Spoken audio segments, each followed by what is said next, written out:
Assalamualaikum warahmatullahi wabarakatuh. Selamat datang di channel Damiri Story. Tentunya masih dengan Mas Dam di sini. Kali ini Mas Dam akan melanjutkan cerita tentang Kuyang Kalimantan bagian 11. Cerita ini ditulis oleh Rizka AS. Dan gak usah berlama-lama lagi, langsung saja kita masuk ke dalam ceritanya. Mingkar mingkurengang kala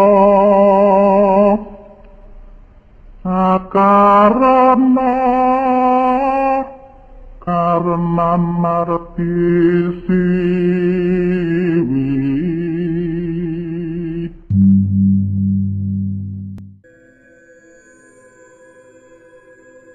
Kami fokus melihat kanan kiri dan sampailah kami di perkarangan rumah. Rumahnya cukup besar, perkarangannya pun luas, dan Pak Kiai yakini ini adalah rumahnya yang sedang kami cari. Setelah mengetahui letak rumahnya, kami bergegas mencari penginapan terdekat di sini, dan kebetulan kami menemukannya. Paling 10 menit dari rumah tadi, kami menyewa satu villa karena tidak ada kosan. Kami menyewa untuk 1 minggu dan harganya kisaran 800 ribuan. Sudah mendapatkan sarapan dan juga air mineral. Untuk membayar sewa, kami berdelapan patungan. Kamarnya juga banyak, namun yang dipakai hanya 3 kamar. Para wanita ditempatkan di 1 kamar, lalu anak-anak ibu kos, Pak Kiai, dan sopir juga tidur di dalam 1 kamar. Namun sebelum tidur kami berkumpul dulu di balai luar villa.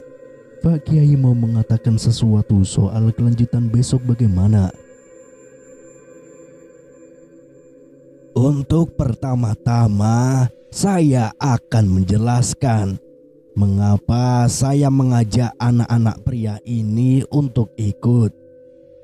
Besok kalian harus menyamar sebagai mahasiswa yang sedang menjalankan KKN di desa ini.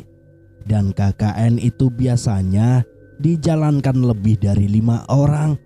Makanya kita membutuhkan tambahan orang untuk melakukan rencana ini. Itulah kenapa saya mengajak anak-anak ini. Oh, seperti itu Pak Kiai. Iya nak, itu cara cepat agar masalah ini cepat selesai. Besok kalian ke sana, berlagaklah seperti anak kuliahan pada umumnya. Dan kalian harus berhasil masuk ke rumah itu. Saya dari sini akan membantu kalian lewat, yang tentunya kalian tidak bisa melihatnya. Rupanya tugas kita begitu berat. Bagaimana bisa masuk ke rumah itu? Anaknya saja sangat cuek dan menyeramkan. Lalu bagaimana dengan orang tuanya? Mana Pak? Yang tadi saya minta. Pinta Pak Kiai pada Pak Supir. Ini Pak Kiai, semuanya sudah lengkap di sini. Ucap Pak Supir itu dengan menenteng 2 kresek sedang dan besar. Pak Kiai pun membukanya. Ternyata itu adalah berkas-berkas yang belum kami ketahui. Berkas apa? Sedangkan di kresek satu lagi terdapat 6 jas alma mater anak kuliahan. Warna biru dengan tertulis jurusan pertanian. Ini berkas-berkas yang harus kalian tunjukkan kepada orang tua melati. Semuanya sudah siap, tinggal kalian bawa saja. Dan jangan lupa dipakai jas alma maternya ya, supaya kelihatan asli. Kami pun mengambil bagian kami masing-masing. Entah kapan Pak Kiai menyiapkan ini semua, tapi persiapannya terlihat sangat matang. Sinar matahari sudah mulai merangkak naik. Kami pun terbangun. Dan di sini begitu dingin karena tempatnya masih perbukitan. Kami bergantian untuk mandi. Setelah selesai kami menemui Pak Kiai di balai villa. Assalamualaikum Pak Kiai. salam kami saat mendatangi balai. Pak Kiai pun menjawab dan menyuruh kami duduk. Sekarang bagaimana Pak Kiai? Apa kita harus pergi sekarang? Iya nak, pergilah sekarang. Kalian harus mengetahui kegiatan mereka di rumah itu. Pokoknya korek sedikit banyaknya informasi tentang Kuyang. Baiklah Pak Kiai. Sebelum itu makan dulu sarapannya. Saat kami tengah menikmati nasi goreng yang diadakan pihak villa, dari dalam keluarlah laki-laki tampan itu dengan pakaian yang sudah siap. Mereka langsung bergabung bersama kami untuk sarapan. Masya Allah, indahnya ciptaanmu. Aku dan Fadlan saling mencuri pandang. Entah mengapa ada ketertarikan di hatiku untuk lebih jauh mengenalnya. Kami berenam pun pergi. Aku masih ingat persis arah ke rumah itu. Karena memang penginapan ini tidak terlalu jauh dari sana. Kami menyusuri tiap jalanan. Kami juga banyak bertemu dengan orang-orang yang akan ke sawah, sekolah, ataupun kerja. Di sini masih sangat asri, jauh dari keramaian ataupun kebisingan jalanan. Ada sawah, pohon juga masih banyak, menambah kesan sejuk di sini. Sekarang masih pukul 6:10 pagi, masih terlalu pagi ternyata. Ahem, ngomong apa? Jangan diem-diem baik, ucap Fadli. Dia orangnya memang receh. Berisik kamu Fat, ujar Karyana. Sepertinya mereka lebih akrab. Apa sih Ria? Marah-marah mulu tiap ketemu gue. Entar kalau jatuh cinta baru tahu rasa. Gak akan, tungkas Kak Ria. Padahal waktu itu jelas-jelas Kak Ria bilang jika dia mengincar Kak Fadli. Rupanya Kak Ria gengsi mengakui. Sudah, jangan bertengkar. Kita udah mau sampai nih. Saat sudah sampai ke rumah orang tua Kak Melati, kami melihat ada seorang ibu muda tengah menyapu halaman. Dengan ragu kami pun menghampiri. Assalamualaikum Bu. Ibu itu pun membalikkan badannya, namun wajahnya begitu bengis dan datar. Sudah bisa aku pastikan ini adalah ibunya Kak Melati. Kenapa? Itulah yang keluar dari mulut ibu itu, bukannya menjawab salam dulu. Kami mahasiswa dari kota Bu, yang ditugaskan KKN di desa ini. Apa ibu tahu rumah Pak RT di sini? Mari ikuti saya. Jawabannya ketus. Kami benar-benar diberi kelancaran dalam menjalani misi ini. Kami mengikutinya masuk ke dalam, dan kesan pertama saat melihat area di dalam rumah ini nampak biasa saja seperti rumah pada umumnya. Namun entah mengapa cahayanya seperti gelap. Matahari dari luar tidak mau masuk ke dalam, padahal jendelanya dibuka. Duduk, perintahnya, lalu dia berlalu masuk ke dalam kamar dan kami duduk di kursi ruang tamu. Aku, Asti, dan Kak Riana bermain mata sambil senyum-senyum tanda bahagia, sedangkan para pria hanya diam. 5 menit berlalu, keluarlah ibu-ibu tadi dengan bapak-bapak, mungkin suaminya. Tuh Pak, diurus, ucapnya ketus sang istri dan berlalu pergi keluar rumah. Maafkan istri saya ya, sikapnya memang dingin seperti itu. Sudah watak, jawabnya merasa tidak enak terhadap kami. Akhirnya kami pun berkenalan. Ternyata nama bapaknya adalah Asep dan nama ibunya adalah Ajeng. Jadi bagaimana Pak? Apa kami boleh tinggal di sini selama bertugas? Pak Asep seperti berpikir keras. Boleh Neng, Jang, kan saya RT di sini. Jadi kalau ada anak KKN, ya tanggung jawab saya untuk memberikan tempat tinggal yang layak, ucapnya. Pak Asep sifatnya 180 derajat berbeda dari istrinya. Dia ramah dan sopan, sungguh keluarga yang misterius. Baik Pak, kalau begitu kami izin pulang dulu ke penginapan untuk membawa barang-barang kami, Pak. Baiklah, silahkan. Di perjalanan kami berbincang-bincang. Wah, akhirnya ya Kak. Aku kira misi ini akan sangat menyulitkan. Sudah overthinking saja aku. Iya Dek, syukurlah. Semoga tidak lama ya Dek. Kakak benar-benar penasaran dengan apa yang terjadi di keluarganya Melati. Amin Kak. Kepo Luri, usil Kak Fadli. Kemudian Kak Riana mencubit perut Kak Fadli sampai dia meringis. Aduh, sakit tahu. Dasar mak lampir. Makanya gak usah usil. Gak di kelas, gak di luar, selalu nyebelin deh. Ternyata mereka itu satu kampus juga dan mungkin di semester yang sama. Aku dan yang lain hanya tersenyum-senyum melihat tingkah mereka yang selalu bertengkar itu. Kami pun sudah sampai di penginapan, lalu cepat-cepat menghampiri Pak Kiai yang tengah mengobrol bersama supirnya di gazebo. Kami mengucapkan salam dan dijawab oleh mereka. Kami pun ikut duduk bersama.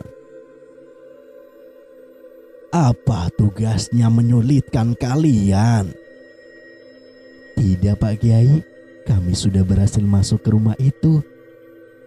Wah, alhamdulillah. Namun begitu, kalian jangan senang dulu ya. Karena di sana justru kalian akan menemukan kesulitan yang sebenarnya. Ucap Pak Kiai yang membuat kami awalnya senang menjadi lemas dan tidak bersemangat. Kami tidak menjawab, kami hanya memberikan ekspresi wajah tegang. Ternyata ibu dari Nak Melati itu adalah Kuyang juga. Rasanya jantungku seakan berhenti berdetak. Begitupun dengan yang lainnya. Lalu bagaimana ini Pak Kiai? Sudah, kalian jangan khawatir. Saya akan membantu sebisa saya dari sini. Kalian tinggal menjalankan tugasnya. Insya Allah aman. Dan untuk kalian, Nak Fadli, Fadlan, dan Raihan, kalian harus bisa menjaga para wanita selama di sana. Ini tugas dari saya. Mereka bertiga pun mengangguk paham. Kami pun langsung bergegas untuk beres-beres beberapa pakaian yang kami bawa ke sana. Di sisi lain, Pak, kok Bapak biarkan mereka tinggal di sini? Bapak tuh otaknya di mana? Aku itu masih jelmaan Kuyang, Pak. Kalau sampai ketahuan sama mereka bagaimana? Amuk Bu Ajeng saat mengetahui Pak Asep mengizinkan kami tinggal di rumahnya. Tenang Bu, semuanya akan aman. Asal Ibu tidak teledor saat keluar mencari mangsa. Bapak ini sudah gila apa gimana sih Pak? Tetap saja tidak aman bagi saya. Bukannya mereda, amarah Bu Ajeng malah semakin bergejolak. Suaminya sendiri pun merasa ketakutan saat melihat tatapan istrinya yang begitu tajam. Tolong ya Bu, Ibu juga harus ingat, kita sudah susah payah melakukan segala cara untuk bisa menjadi RT. Kalau kita mengabaikan anak-anak KKN itu, bisa saja mereka mengadu ke pihak desa. Apa Ibu mau kita kembali menjadi warga biasa dan tidak disegani lagi? ujar Pak Asep yang membuat Bu Ajeng terdiam sejenak. Baiklah Pak, tapi Bapak harus janji akan menjaga keamanan jati diri saya. Kalau sampai ketahuan, Bapak orang pertama yang akan mati di tangan saya. Iya Bu, iya. Bapak paham dan Bapak minta ke Ibu, bersikaplah baik pada mereka. Jadilah manusia normal di hadapan mereka agar mereka itu tidak curiga. Pukul 10 siang kami bersiap untuk pergi ke rumah Bu Ajeng dan Pak Asep. Walau hati kami tidak tenang, tapi kami harus melakukan ini demi keselamatan orang banyak. Di gazebo Kiai sudah menunggu, jadi kami akan diantarkan memakai mobil karena kami membawa barang yang lumayan banyak. Akhirnya kami sudah berada di dalam mobil. 10 menit berlalu kami sudah sampai. Di dalam mobil Pak Kiai memberi sedikit arahan dan memberikan kertas pada kami satu persatu. Nak, bacalah itu saat kalian dalam kondisi genting. Niscaya kuyang itu tidak akan berani mendekati kalian, pesan Pak Kiai sambil menyulurkan kertas itu. Kami pun turun dari mobil dan mobil pun sudah berlalu pergi. Assalamualaikum Pak, Bu, salam kami sambil sedikit mengetuk pintu karena rumahnya sepi. Akhirnya Pak Asep keluar dari rumah dan juga menjawab salam dari kami. Waalaikumsalam. Masuk Neng, Jang, saya akan tunjukkan kamar kalian. Kami pun masuk mengekorinya. Kamarnya ada 3 dan 1 gudang. Ini Neng, kalian tidur di sini ya selama bertugas. Ini kamar anak saya. Namun sekarang dia sedang bekerja di kota, jadi kamarnya bisa kalian pakai. Nah, yang ini kamar untuk para lelaki. Ini kamar biasanya kosong, tidak ada yang menempati. Tapi saya sudah merapikannya. Lalu setelah dia menunjukkan kamar, dia langsung meninggalkan kami. Sepertinya ini kamar Kak Melati, bisikku pada Asti dan Kak Riana. Iya benar. Kami pun masuk ke kamar masing-masing. Di dinding kamar Kak Melati banyak foto yang menempel. Kami sibuk melihat-lihat isi dari kamar Kak Melati. Dan ya, semuanya nampak sama seperti manusia pada umumnya. Tidak ada yang aneh. Banyak juga buku-buku bekas sekolahnya. Ada juga foto bersama teman-temannya. Bahkan ada baju SMA yang sudah dicoret-coret menempel di dinding. Di foto-foto ini pun terlihat Kak Melati seperti wanita yang ramah dan juga berseri. Tapi mengapa sekarang dia jadi ketus dan sangat menyeramkan? Selanjutnya, apa Kak? Kata Pak Kiai, kita harus mulai menyadarkan Pak Asep bahwa yang istrinya perbuat itu salah. Apalagi sampai anaknya pun menjadi korban. Terus gimana caranya Kak? Kita harus menunggu waktu yang tepat, yaitu saat Bu Ajeng tidak ada di rumah. Kakak yakin kok Pak Asep itu orang baik. Hanya saja dia juga tidak bisa melakukan apapun. Karena kan kuyang itu turun-temurun. Bisa saja Bu Ajeng bukan dalangnya, melainkan ada lagi di atas dia. Firasatku juga seperti itu sih Kak. Pak Asep sepertinya terpaksa juga menerimanya. Iya, kayaknya lewat Pak Asep masalah ini akan selesai. Akhirnya kami menghabiskan waktu untuk rebahan di kamar ini. Lagi pula bingung mau ngapain karena Bu Ajeng ada di rumah. Jadi kami belum bisa melakukan apapun. Pukul 14:30 kamar kami digedor. Ternyata itu Bu Ajeng. Makan dulu sana, sudah saya masakin. Terkesan cuek dan ketus, tapi ternyata dia perhatian juga. Akhirnya kami pun menurut. Kami menuju meja makan yang terletak di dapur. Di meja makan tersedia banyak masakan. Ada sayur asem, daging ayam, daging sapi, dan juga ati ampela. Di sana juga ada para lelaki. Gercep sekali mereka jika soal makanan. Ayo coba ini, ati ampela buatan saya.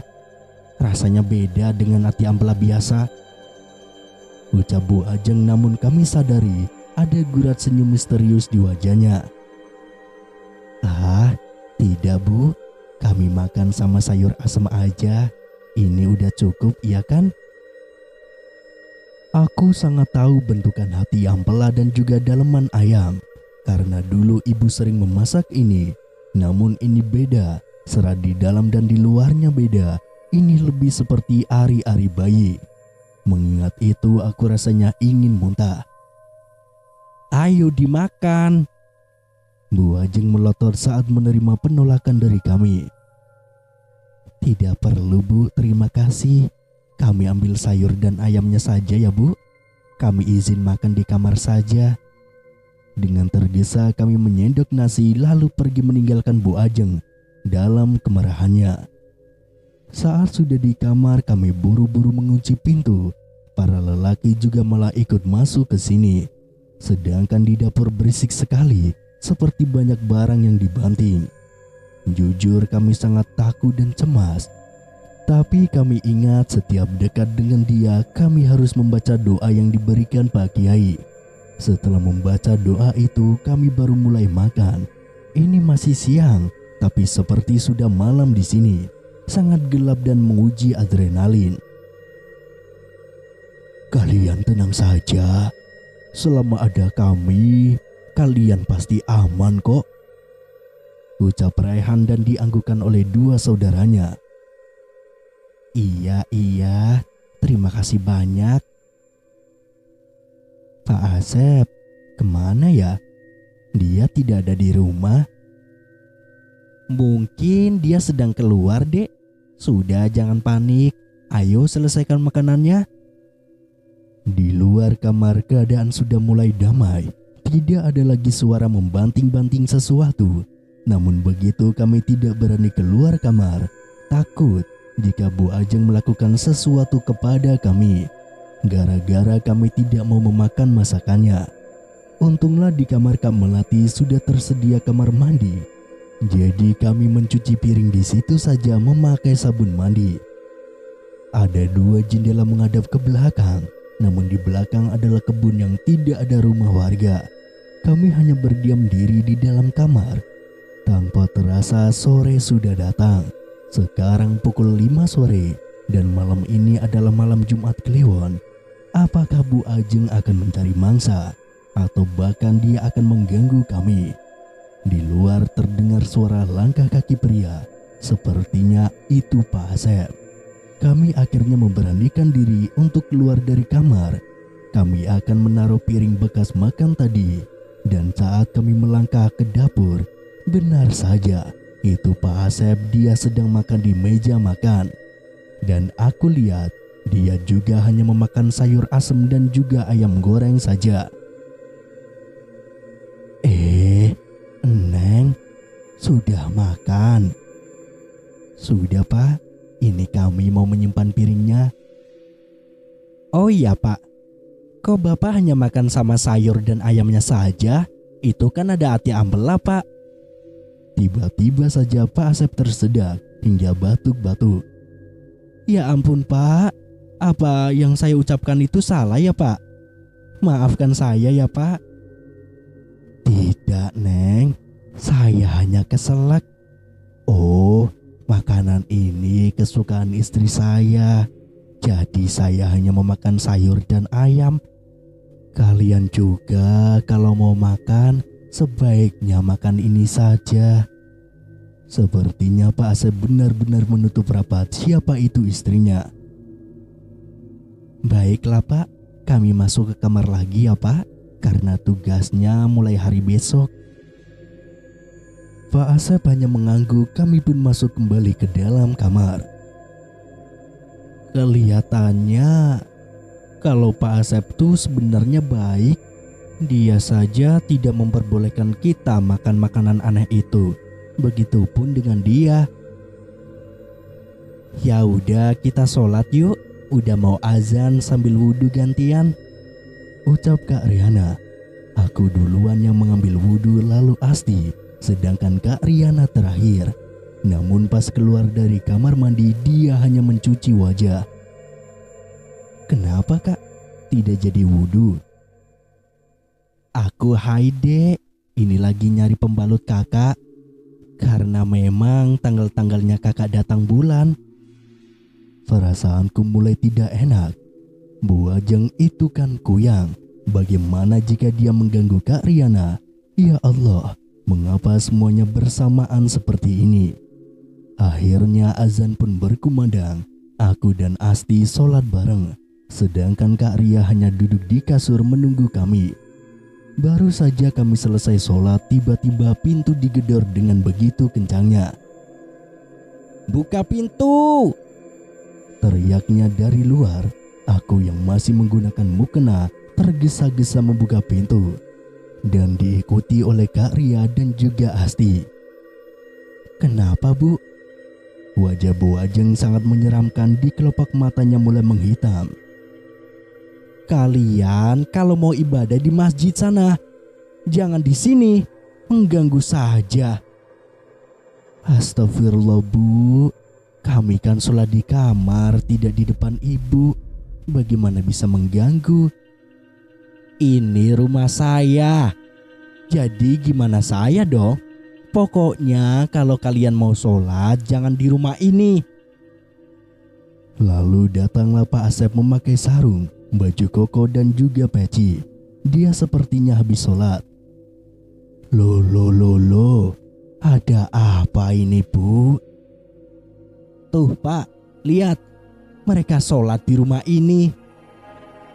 Aduh Neng, maafkan istri saya ya. Sudah, sebaiknya kalian masuk dan kunci pintunya. Kami pun menurut dan masuk ke dalam kamar. Aneh, masa orang sholat dilarang? Perilakunya tidak beda jauh dari Melati. Mungkin seorang kuyang panas dek jika melihat orang lain sholat. Sepertinya gitu Kak. Aku mau mengirim pesan ke Pak Kiai ah. Beliau harus tahu yang terjadi di sini. Iya dek. Azan Isya pun berkumandang di masjid entah di mana. Kami akan sholat namun sedikit ragu. Sampai akhirnya ada yang mengetuk pintu kami. Saat aku membuka pintu, rupanya para lelaki yang sudah siap dengan baju kokonya. Ada apa? Disuruh Pak Asep, katanya kita sholat di masjid. Neng, ayo sholatnya di masjid bareng sama saya. Tiba-tiba Pak Asep ikut mendatangi kami. Sebentar Pak, tapi teman saya ada yang sedang halangan Pak. Aduh, gini saja. Untuk yang sedang haid, tetap tinggal di dalam kamar ya. Dan kunci pintunya. Jangan keluar sampai kami pulang. Karyana pun mengangguk paham. Kak, kami berangkat dulu ya. Ingat pesan Pak Asep. Iya. Di perjalanan ke masjid, aku melihat-lihat sekitar. Ternyata di sini kalau malam ramai, banyak anak muda yang menongkrong di pos ronda dan ibu-ibu juga di warung. Dan tidak terasa akhirnya kami pun sampai di masjid. Cerita dari sudut pandang Kak Riana. Aku sangat kesal kalau hanya berdiam diri di kamar. Sepertinya kalau aku duduk di teras akan menyejukkan. Apa sebaiknya aku keluar? Ah, iya deh. Toh ini juga masih jam 7 lebih. Masa kuyang keluar jam segini? Dengan perlahan aku membuka kunci dan mengendap-endap keluar. Namun baru saja sampai kamar Bu Ajeng dia keluar. "Mau kemana? Kamu sedang datang bulan ya?" ucapnya sambil melihatku dengan penuh nafsu seakan ingin menerkam. "Iya Bu, saya sedang haid. Kenapa ya?" "Sini, ikut saya." Tiba-tiba saja Bu Ajeng menarik tanganku. "Enggak Bu, lepaskan Bu, saya tidak mau." Aku mencoba melepaskan tarikan tangannya, namun ternyata tenaganya cukup besar. "Sudah, ikut saya. Kamu itu akan menjadi santapanku." Dia tertawa terbahak-bahak. Dia makin mempererat genggaman tangannya. Bersambung.